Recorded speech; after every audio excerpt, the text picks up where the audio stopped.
everybody, Stephanie here from Instant Basics and Beyond, and today we are going to roast a whole chicken. This is one of those instances where doing it in the Instant Pot is faster. Again, you don't have to keep an eye on it, so let's get going. We're going to start by turning our Instant Pot on to saute. So I have about a 5.5-ish pound chicken here, but I've emptied all the stuff in the middle, gave it a rinse, patted it dry.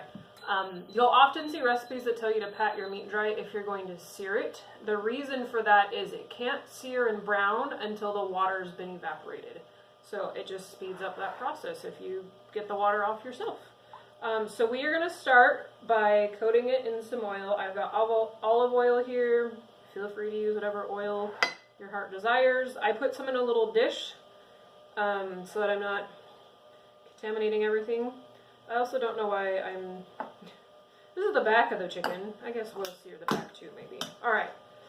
Really, we're going to start by searing on the breast. We need to flip it over. Feel free to just use your hands at home. I don't want to have to go wash my hands a million times while I'm making my video, so we're using the tongs. Alright, you're going to give it a good brush all over.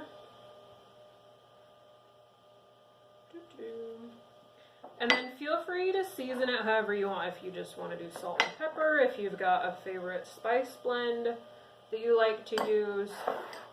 I'm using this stuff. It's called Crazy Mixed Up Salt. My mom gives it to me. I don't know where she buys it. But it's just a nice salt blend, so I'm using it.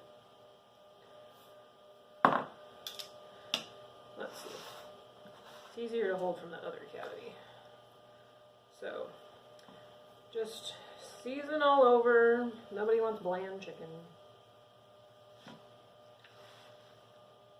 Okay, we've got it all seasoned. We're going to put some oil in here. You hear that nice sizzle? That means it's hot. So, we're going to stick our chicken in, breast side down. That's not going to work. Alright, here we go. Breast side down. Gotta love the sound of a good sear. We're just going to give it a few minutes.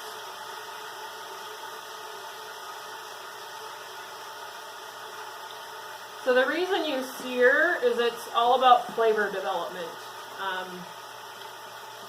If you're doing this in the oven, if you seared and then baked it in the oven, you'd end up with crispy skin. But because we're going to do it in the Instant Pot in a moist environment, unless you stick it under the broiler after you bring it out, you're not going to have that crispy skin, but it's sure going to taste good. Okay, so we've let this sear for 3 or 4 minutes. I can smell it. I'm going to go ahead and flip it over. You want to try to get the tongs into the side, the inner cavity. Let me see if I can show you. So see, we got nice browning there.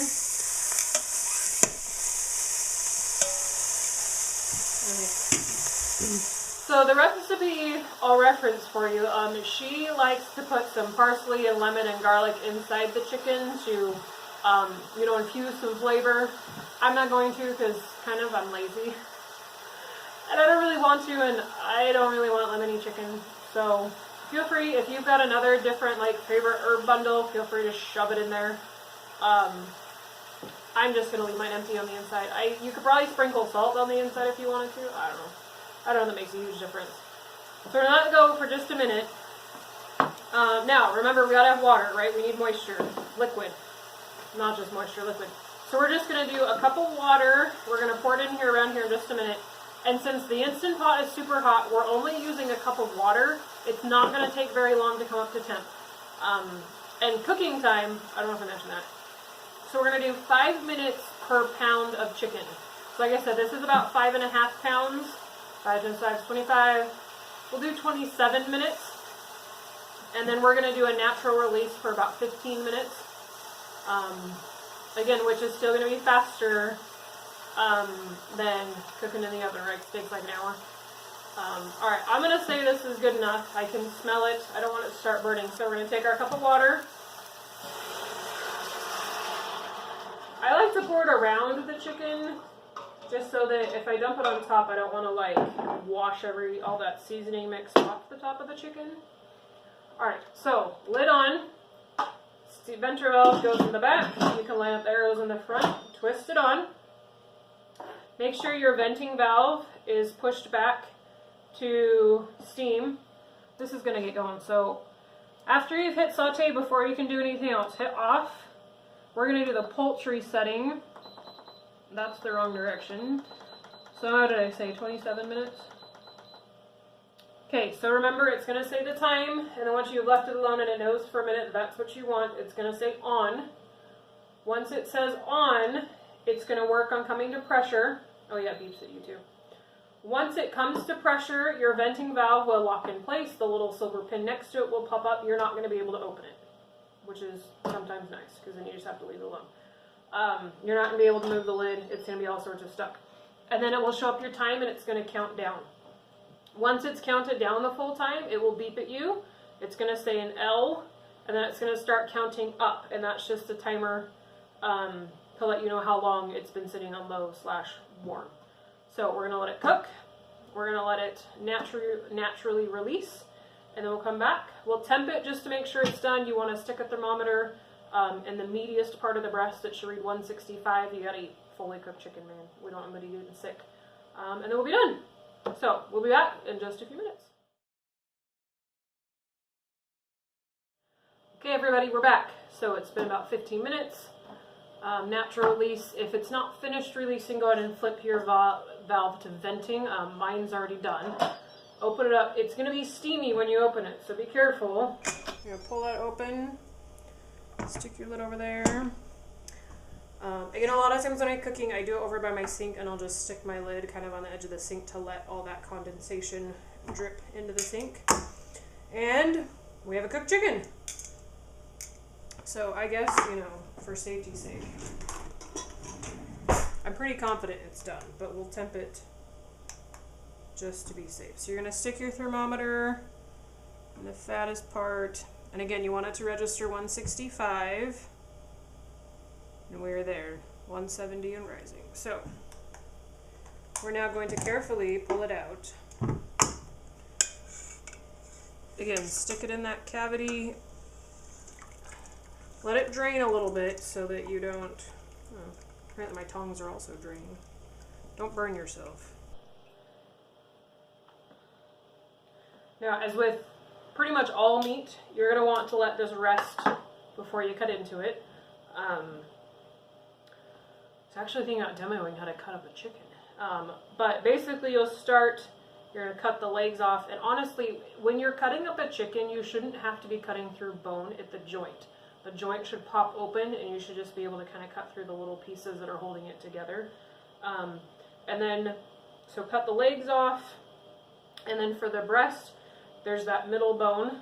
You go just to the side of it and kind of cut the whole breast off. And then you can slice it. And there you go. You have a whole roast chicken. The other thing I thought of, you know, while I was waiting, is that, again, less than an hour to get this all done. It took about 10 minutes to come up to pressure, 27 to cook, 15 to cool down. Is that more than an hour? 20, 30? It's still less than an hour. But the other super nice thing is it doesn't heat up your house like turning on the oven would. I don't typically think about that right now because it's winter and it's cold and I wouldn't mind. But if you need to cook something in the summer and you're just not interested in turning your oven on, do it in the Instant Pot. It doesn't heat up the house. Super awesome. So there you have it. You have a whole chicken in the Instant Pot in less than an hour. The other thing you want to do is once you clean all your meat off, save your bones and make chicken stock. I haven't decided whether or not I'm going to do a video yet, but I'll just walk you through it real quick in case I don't, or you just want to do it and don't want to have to go find a video. So basically you're going to take all your bones, you're going to stick them in your Instant Pot. You're going to add in, just cut up like an onion, couple sticks of celery, couple sticks of carrot. Just chop them up, throw them in there. It doesn't really matter. And then you're going to pour in enough water just to cover it. And that's how you get a really nice, concentrated, gelatinous broth. A good bone broth will set to like Jell-O when it's cool, because it releases the gelatin from the bones. If it's not doing that, you've put too much water in. And it's still great, but if you've got a nice gelatinous broth when it's cold, that's where it's got all that really good stuff that's really good for your immune system and for your gut. So So anyway, and then when I do broth, I do it usually for like 90 minutes. And you just let it go and do its thing. And then you strain it, freeze it, whatever. And you've got super good bone broth to use. I don't salt mine ahead of time just because I like to be able to control the saltiness as I'm using it in the different recipes. So do what you want. It's your bone broth. Anyhow, so there you go. We've got chicken. There's a little synopsis on some bone broth. May or may not make a video. You can search. Maybe there is one by now. Facebook, YouTube, like, subscribe, share, all the things. We love spreading the Instant Pot love. And I hope you have a great day.